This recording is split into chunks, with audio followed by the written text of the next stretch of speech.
পাকিস্তানের পাঞ্জাব ও আজাদ কাশ্মীরে বেশ কয়েক জায়গায় ক্ষেপণাস্ত্র হামলা করেছে ভারত। এই হামলায় ভারতের বিমান, নৌ এবং স্থলবাহিনী একযোগে অংশ নেয়। বুধবার ভোরে অপারেশন সিন্দুর নামে এই অভিযান পরিচালনা করেছেন ভারত।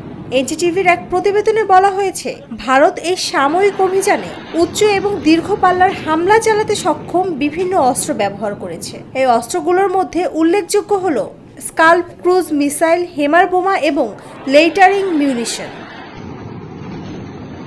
স্কাল্প এটি একটি দীর্ঘ পল্লার আকাশ থেকে নিক্ষেপযোগ্য ক্রুজ মিসাইল, যেটি 250 কিলোমিটার পর্যন্ত অতিক্রম করতে পারে। এটি কৌশলগত লক্ষ্যবস্তুকে নির্ভুলভাবে আঘাত হানার জন্য ডিজাইন করা।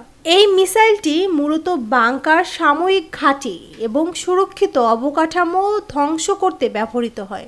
হেমার এই অস্ত্র হলো একটি স্মার্ট বোমা, যা নির্ভুলভাবে লক্ষ্যে আঘাত হানার জন্য ডিজাইন করা হয়েছে।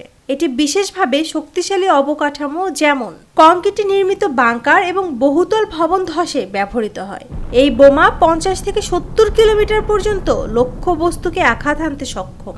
লেইটারিং মিউনিশন এই অস্ত্রকে প্রায়ই কামিকাজি ড্রোন নামে অভিহিত করা হয়। এটি নজরদারি, লক্ষ্যবস্তু শনাক্তকরণ এবং চূড়ান্ত আঘাত হানার কাজে ব্যবহৃত হয়।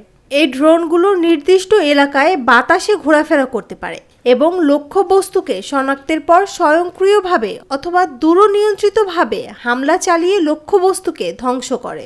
এই অস্ত্রের বিশেষত্ব হলো, একবার লক্ষ্যবস্তু চিহ্নিত করা হলে এরা সরাসরি নিজেদের বিস্ফোরণ ঘটিয়ে আঘাত হানে। এদিকে পাকিস্তানের ভারতের হামলাকে কাপুরুষোচিত উল্লেখ করে এর তীব্র নিন্দা জানিয়েছেন পাকিস্তানের প্রধানমন্ত্রী শাহবাজ শরীফ। তিনি বলেছেন, এই হামলার প্রেক্ষিতে ভারতে হামলা করার অধিকার রয়েছে পাকিস্তানের। বুধবার প্রকাশিত এক বিবৃতিতে শাহবাজ শরীফ বলেছেন, শত্রুপক্ষ উস্কানিমূলক অগ্রাসনের অংশ হিসেবে পাকিস্তানের 5টি স্থানে হামলা চালিয়েছে।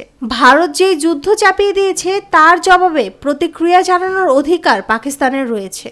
পাকিস্তান এই হামলাকে স্পষ্ট যুদ্ধ ঘোষণার কার্যক্রম বলে মনে করে। ভারতের ক্ষেপণাস্ত্র হামলার পর পাকিস্তানের নিরাপত্তা উপদেষ্টা লেফটেন্যান্ট জেনারেল মোহাম্মদ ওসিম মালিককে ফোন করেছেন যুক্তরাষ্ট্রের পররাষ্ট্রমন্ত্রী মার্কো রুবিও।